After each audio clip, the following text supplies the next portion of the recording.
Hello, folks, and welcome back to Rugby Ascendant. And however you look at this, whatever your feelings are on this, if you're a Springbok fan or a fan of rugby or a supporter of World Rugby, however you look on this, it's just sad. This entire episode, this entire situation is really sad. What should have been an epic 12-year wait for an incredible series between the British and Irish Lions and the Springboks has turned out to be sour in every aspect. And I'll talk more about that shortly. Well, let's take a look at the headlines here that have occurred today in response to Rassie Erasmus's sanction. The Guardian, Rassie Erasmus banned from rugby for 2 months over Lions tour conduct. The Telegraph, Rassie Erasmus reputation in tatters after World Rugby bans Springboks director and demands public apology. The BBC, Rassie Erasmus banned from rugby for 2 months by World Rugby. Planet Rugby, 2-month ban for South Africa boss Rassie Erasmus. And RTE, Rassie Erasmus suspended for 10 months following Lions officials' rant. Wales Online, this devastating testimony of the referee, Rassie Erasmus left crushed with his public character assassination. Well, that's objective, huh? The Mail Online, South Africa director of rugby, Rassie Erasmus is banned for 2 months after his tirade at officials during the summer's Lions tour, and he will miss their clash against England at Twickenham on Saturday. Vilified, compelling Barry testimony on damaging Erasmus attack from Rugby Pass. ESPN, South Africa's Rassie Erasmus found guilty of misconduct by independent committee. Independent? Really? They work for World Rugby. How exactly are they independent? But let's start with World Rugby's witch hunt against Rassie Erasmus, who upset the apple cart of the Good Old Boys network there at World Rugby. First off, let's be honest about what's going on here. World Rugby defends its opaque approach to this investigation by saying the following in paragraph 37. There are differences between the public being interested, the public interest, and the interest of justice. The starting point, as is clear from Regulation 20.1.8, is that ordinary hearings of this nature will take place in private. Nothing we have read or heard has shifted that presumption. We've also had regard to the interests of the witnesses, and in particular Nick Berry, who has already been subject of what we conclude to have been a great deal of unfair and unwanted public criticism, and worse, following publication of the Erasmus video. We're also concerned to ensure these proceedings did not develop into a spectacle detracting from the true issues we had to resolve. Well, you succeeded in ensuring it wasn't a spectacle, but you've not addressed the issues that need to be addressed here. Well, one thing that's certain about this entire episode, it has left a bitter taste in the mouth of rugby fans, at least objective rugby fans. I really look forward to this series, and I'm so disappointed in everything that occurred here. So, paragraph F in this report, 80-page report, it says, before the Erasmus video was made, Rassie Erasmus said he would go public and play out in the media his concerns.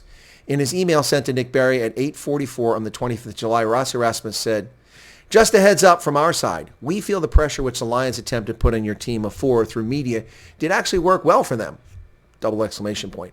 While we will be doing the same this week, I think you will note that ours is more factual and honest. That was as Rassie Erasmus accepted a clear warning to play out matters in public. That is exactly what happened with the release of the Erasmus video. We simply do not accept that a day or so after he threatened to go public on match officiating, the leaking of that video was a coincidence. In his oral evidence during cross-examination, Rassie Erasmus said this in his relaying message to Nick Berry. This will not get into the media. Just have a chat to me tonight. The implicit implication, the underlying premise of that statement is clear to us. Well, I don't disagree with World Rugby. If in fact this is what Rassie Erasmus said and his intent was to imply that they would go public with the video unless he had a meeting with him, that is inappropriate. That is in fact a threat, and Rassie Erasmus should be sanctioned for that. However, I'm not convinced by the report, and of course wasn't present or able to watch the hearings and testimony because they kept it opaque. Because as they said, this is private.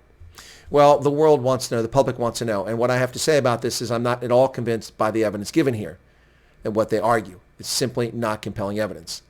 In paragraph G, further, it was contrary to the interests of Nick Berry, his coach, the World Rugby staff, and officials to leak it, the video. We're satisfying the evidence that no member of the SARO staff or official would do so without Rassie Erasmus' permission or authority. Seriously? Are you serious? You're claiming that nobody on the Springbok staff, amongst the 5 people he gave it to and then the 40 members of the team and staff that he gave it to, would have ever leaked this? Are you delusional? That's your conclusion. What evidence do you have for that? The White House is a sieve, especially during Republican administrations. People betray the president all the time, leaking information to the press. Members of Congress do it all the time. The most powerful figure on the planet, the President of the United States, can't keep a secret in the White House. And you think that Rassie Erasmus is more powerful than the President of the United States? This is simply ludicrous on the basis of it. This is an unreasonable finding on the part of World Rugby. Absolutely ridiculous. Just simply not the case. Anyway, it goes on here, this report. In Section 141, they say there's a human element to this case, which we've been concerned not to lose sight of. While Rassie Erasmus and Saro concentrated their attentions on the treatment of Sia Khaleesi, it is Nick Berry who was vilified in the Erasmus video. We had over an hour to observe and listen to Nick Berry as his account was tested and challenged before us. How? We had no hesitation in accepting his evidence. It was measured, and he made concessions where appropriate. He had no motive to lie, exaggerate, or mislead. We were impressed by his quiet dignity, humility, and the restraint he showed during his evidence.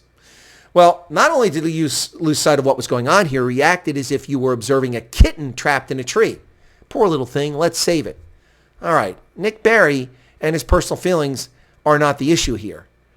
This is what this whole witch hunt has become. The character assassination of Nick Berry.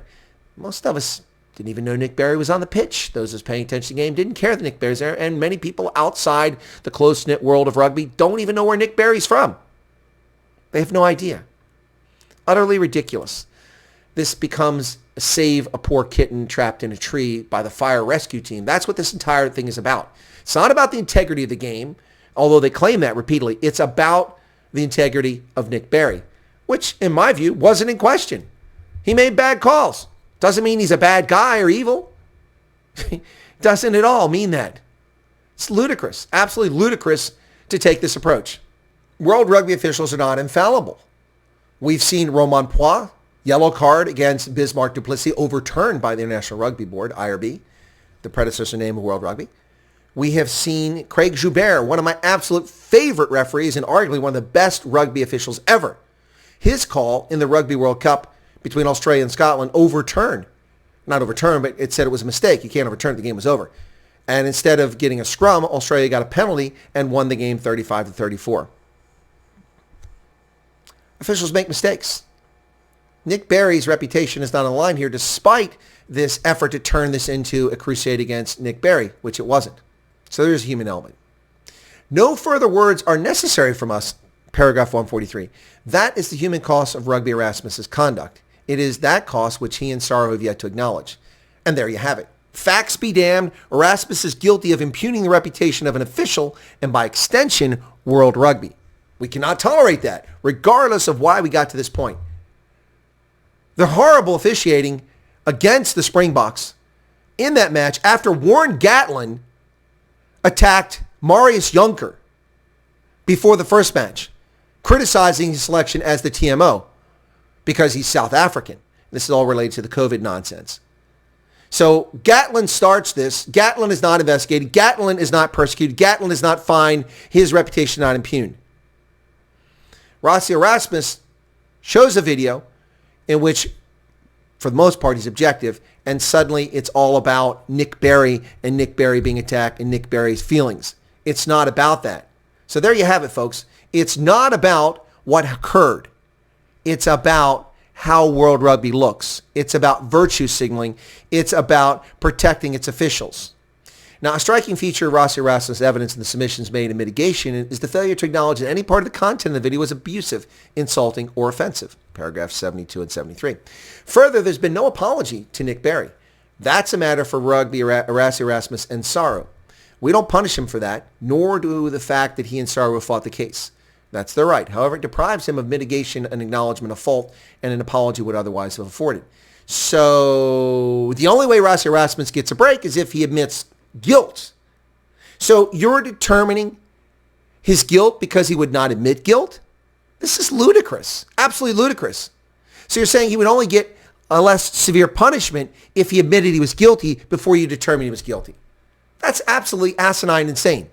Well, with that respect, he appears not to appreciate the corrosive effect his behavior has on the game more widely, as well as the viewing public and press. We cannot see how such conduct improves his standing of moral authority in the eyes of his players or informed observers. It's paragraph 145, informed observers. So you're insulting those of us who call into question your conclusions. Seriously? The effect on the game? Packed stadiums in Cardiff last week for the Springboks and Wales, at Twickenham, Dublin, and Edinburgh this weekend. Packed, sold-out venues. What impact did Rassie Erasmus have on the game? Fans have been hungry to go back to stadiums after the fascist actions that have kept fans from attending rugby for the past 2 years. If anything, Rassie Erasmus' video seems to have the opposite effect. People are talking about rugby, and they're asking about why officiating is so uneven in World Rugby. It seems to have zero effect. So that's a non sequitur that he has disrupted or had a corrosive effect. It's ludicrous. If anything, his behavior as a water boy has had a corrosive effect on the game. It looks absolutely ridiculous. How about you talk to him about that? Of course, he didn't violate the rules, but he did violate the spirit of the game. But you're not talking about that. Now, you've determined in paragraph H that the detrimental effect of Nick Berry has not been inconsiderable. Well, so says Nick Berry. But few people know who the guy is, and objective fans have not ganged up on him. I have no problem with Berry calling games. But this smokescreen to cover up what happened after Gatland called the game in ill repute does not paper over what happened in this series. It does not paper over what happened in this series whatsoever. Rather than focusing on what actually occurred in that first match, after Gatland attacked the integrity of Marius Jonker and World Rugby took no action, either before the match or after the match or since, rather than focusing on that and then the subsequent biased officiating that occurred in the next match, whether it was intentional or it was, unknown to the officials on the field, it was clear that it occurred. And an objective analysis would determine that. No, we're not going to focus on that. What World Rugby says, viewed objectively, the Erasmus video was an attack on the impartiality and the integrity of match officials, which can never have any place in the game. No. We can't call into question the officiating. No, that's not for fans or for the press or for the public. Funny, though, how you rely on the press later on to criticize and condemn and convict Rassie Erasmus. So we're not allowed to have a voice about officiating. Officials have a tough job. They do. They're the most fit officials of any sport in the planet. Running up and down the field, they're more fit than a lot of the players. They have to run all over the pitch, while a lot of players in 15 stand around for a good portion of the game. Yeah, they have a tough job, make instantaneous calls. That's why we have television match officials, and we have side judges to help them. And most officials do their utmost best. Nick Berry does his utmost best. But this victim role that he's playing now is unwarranted. And the victim role that World Rugby is heaping into this story distracts from the real story here. The question about Warren Gatland's conduct, which has not been addressed, and then Rassie Erasmus' reaction to it. That is not being addressed here. World Rugby says this does not justify the insulting, abusive, and offensive way the message was delivered. The absence of a protocol does not help the respondents. That does not justify saying things that are abusive, insulting, or offensive. Rassie Erasmus was not abusive, insulting, or offensive. A couple of times, might have raised my eyebrow at a couple of things he said, but it was not abusive or offensive. That's just ludicrous. That is your unobjective, biased determination, World Rugby. In regard to Nick Berry's testimony, he had no motive to lie, exaggerate, or mislead. We were impressed by his quiet dignity, humility, and the restraint he showed during his evidence. He didn't present evidence. He presented his viewpoint, his observations from his perspective. That's not evidence. That's testimony. You're very confused about evidence. Evidence is DNA. Evidence is shell casings. Evidence is physical. Evidence is written. Evidence is recorded. He gave his first-person perspective. And that's his prerogative, and he should. But you dismiss Rassie Erasmus' comments out of hand, and South African Rugby Union's out of hand, and Jaco Piper's comments out of hand, as if they have something in this. We also accept without reservation that what he endured because of the publication of the Erasmus video has had a profound effect on him. Yeah, okay. And his actions on the pitch and his team's actions on the pitch didn't have a profound effect on the outcome of the first game and the second game and the third game? Come on, get serious here. Needless to say, the whole situation has been an extremely difficult time for my family and I. As a match official, I understand that our performances will be heavily scrutinized, especially in such a prestigious tournament. However, the public attack on my integrity and character is not something that should be tolerated in any workplace. Well, Nick, you're taking a little too much, your feelings are hurt a little too much. I don't see a personal attack on you. I don't view you in any less light. I don't view you as a poor official or as a corrupt or cheating official. Not at all. Just a guy who made mistakes and who reacted to the pressure from Warren Gatland. That's what I view. So your reputation's not in tatters. You're the one you worked so hard to become an international official. This investigation is in tatters, but not your reputation. No way. I feel that Mr. Erasmus engaged in a character assassination of me on social media. I've spent many years trying to build my reputation as an international referee. In the course of this video, which was posted online, Mr. Erasmus has caused immeasurable damage. No, I don't think so. I don't view you differently. Don't have a negative view of you as a consequence of this. I do have serious questions would have yet to been addressed as this paper mache covers up what's really going on here. Instead of talking about what actually happened in that game, we're talking about Nick Berry's reputation being attacked. Most objective observers didn't see his reputation as being attacked.